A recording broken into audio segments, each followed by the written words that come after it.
Limbic system. What is the limbic system? So the limbic system is a group of structures in the brain, and it plays a key role in how we feel emotionally. It plays a role in emotion, memory, motivation, and just regulating the rest of the body and regulating our neurotransmitters. You don't need to memorize any of the details of this, but I'm going to share a little bit about the limbic system just as a kind of science background information for you, help it kind of make sense. So, like I said, multiple components. One of them is the amygdala. And for our purposes, that's a pretty important one. It's a threat detector. So it's kind of scanning the environment and determining, does this qualify as a threat, an emergency, a crisis?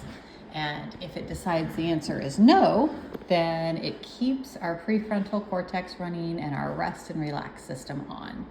If it decides yes, something is a threat, then it sounds the alarm and it turns on our stress response. The hippocampus is another component, and that's really important with learning, with new memories. It's what creates trauma triggers for people.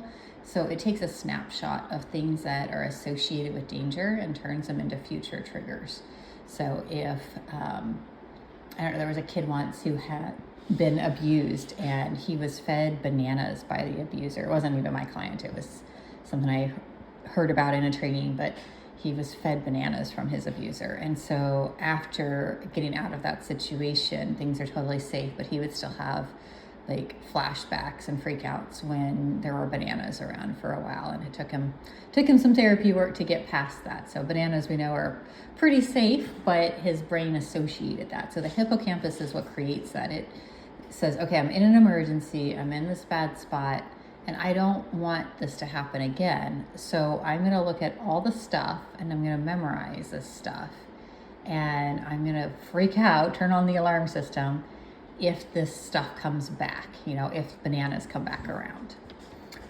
So if a person gets, bit by a dog as a kid, for example, they might perceive all dogs as threats in the future. Even a sweet, tiny little puppy that doesn't cause any harm. So you might be familiar with some of these things. If you can, think of if there are things that were associated with past experiences, and maybe your brain has become a little oversensitive to them now. Some people are this way with conflict. A lot of people are this way with conflict. So conflict in their home was not handled well at, some point in their life, maybe developmental years, maybe a relationship later. And so then in the future, they run away from all conflict, when in reality, there's a lot of healthy conflict. And sometimes conflict can be really good and can help us grow. Okay, so another area, the hypothalamus, it's really important because it regulates our hormones. So when the alarm system is turned on, it kind of turns down our sex hormones, our, estrogen and our thyroid, well, not sex hormone, but thyroid, our progesterone, our testosterone, all of those get kind of down regulated. And that has a huge impact on our emotional well-being. So when the alarms are sounded, the hypothalamus does not tell the body to release hormones in optimal amounts. And the estrogen, progesterone, and testosterone, those, and the thyroid, they all affect both men and women. We all have some amounts of those. And they have a significant impact on mood, a huge impact on mood.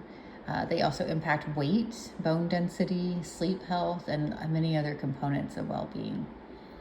Okay, so again, we're just giving you some background.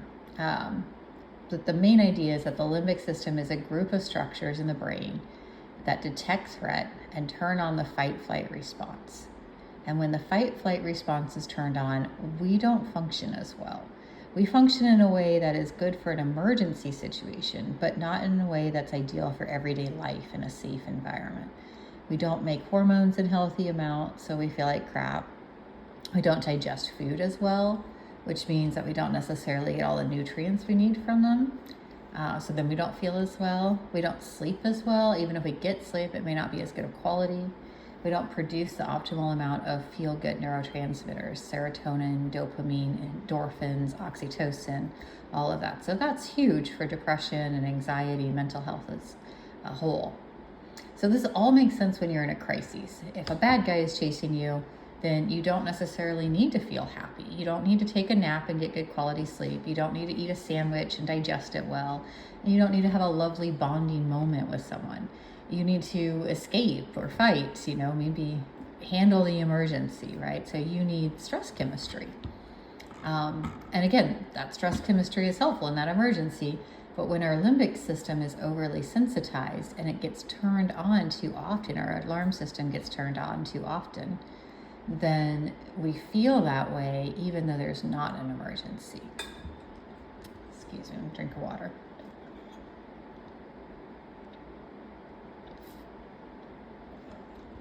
So many people with both mental health issues like anxiety and depression and PTSD, to some degree it can even relate to bipolar disorder, or pretty much any mental health issue can be worsened by high amounts of stress. And also health issues, any of the inflammatory related diseases. A lot of people, a contributor to this, and sometimes the sole cause of it, is a limbic system, the alarm system, going off too easily, an overly sensitized limbic system. This can be caused by early trauma. It can be caused by any type of trauma, really, including emotional trauma. And so that's really important. It doesn't necessarily have to mean somebody was like beating the person. It could just mean that the person got the sense that they weren't good enough to be accepted and loved by others. And that's traumatic.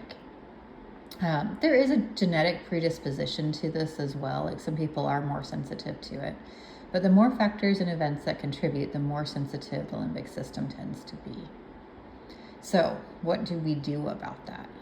So, okay, if you think about if a kid is born in let's say a war zone, a baby is born in a war zone, it's going to need a pretty sensitive limbic system. It's going to need to turn on that fight or flight response very readily. It's going to need to be hyper vigilant, right?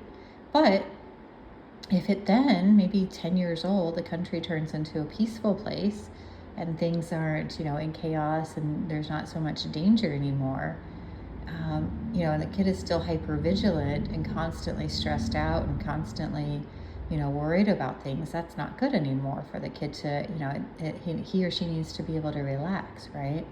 So we want to help turn that system down, desensitize it, let the body and the brain know that things are safe when they are actually safe. We want to work on desensitizing it so that our fight-flight system is only turned on in true emergencies. Ironically, that actually makes us better prepared if a true emergency happens, because our system won't be all burnt out and tired. It's ready to go if needed. So let's say it's the middle of the night. Just for example, imagine it's the middle of the night, or maybe it's like 2 a.m. You went to bed at 10 p.m. You've been sleeping really well, and then all of a sudden at 2 a.m. the fire alarm goes off. And there's really a fire. So you jump out of bed, and your stress chemistry goes off. You get that adrenaline rush and cortisol, and you don't have any problem finding the energy, right, to get out of the house, maybe grab a couple of super important items. Maybe you grab your wallet or purse and your dog or kid or whoever, and you get out of the house and then you call 911. And that's not hard because all that stress chemistry is right there ready to go. But on the other hand, let's say that you were worried that someday there would be a fire. And so every night you only slept a bare minimum amount, hardly at all, and you mostly just stayed awake, hyper vigilant, looking out for a fire. And then one day there actually is one. Well, yeah, you're going to be able to handle it. You were awake, but you're also going to be already stressed and tired and burnt out. You're not going to have all of that on reserve like you would have if you'd been sleeping well. You're not going to have as much energy for it. So it's kind of the same thing. If things are actually safe, then we want to be at rest. We want to be recharging the system. And there's studies that show that people can handle challenges that come up better and more efficiently when they are happy and rested to start with. There's a guy, Sean Akers. He's a positive psychologist, and he has a book called The Happiness Advantage. He has a few books. I haven't listened to the second one all the way. He's got some TED Talks too that are free on YouTube, but he goes into how employees do a better job and have greater productivity when the workplace is happy and they're well rested rather than being stressed and pushed. Doctors are more able to find an accurate diagnosis quickly when they are first happy, when they take doctors and they prime them to either be stressed out or to be happy. And then they give them a case study and have them figure out what's going on with a person. And the ones who are happy and rested, they do better. So imagine, I want you to imagine that you have a little kid and they've been through a lot. So they're very scared. And you're taking this kid into your home. And for whatever reason, they're going to stay with you for a little bit. So you want to be able to let the kid know that things are okay. You want their alarm system to be able to kind of turn off and let them rest and relax there and be a kid. So think about, what would you do to help them? You want to make it obvious that things are safe here. So we would probably keep anything that might seem dangerous away. You wouldn't put on some like R-rated action flick movie, right? You would put on some fun cartoon movie. You would smile. You would play happy music. You would talk about happy things. You would include uplifting experiences, things they enjoy. Right, so I want you to think of your brain as having a little kid in it. That brain is kind of amygdala. And I want you to think about that in just a second.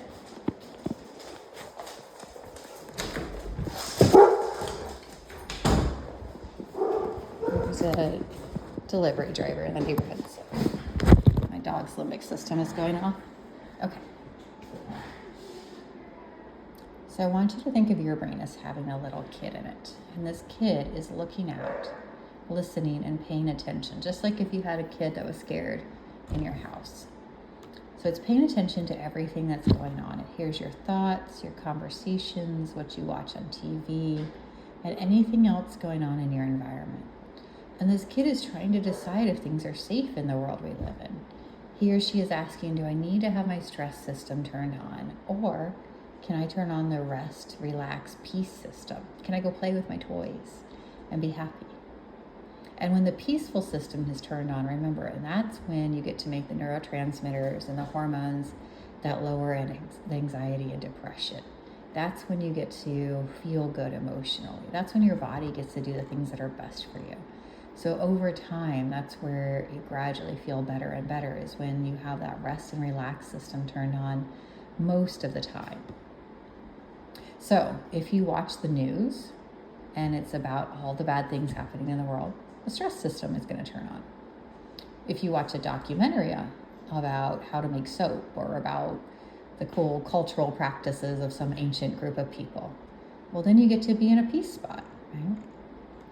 Some of the brain retraining practices call this dose chemistry versus Ken chemistry. So DOS, D-O-S, stands for dopamine, oxytocin, and serotonin.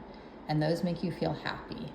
Those are often targeted by antidepressants medications because they make you feel happy, interested, able to focus, able to bond with others, content, and just at peace. They get rid of the anxiety and depression and stress.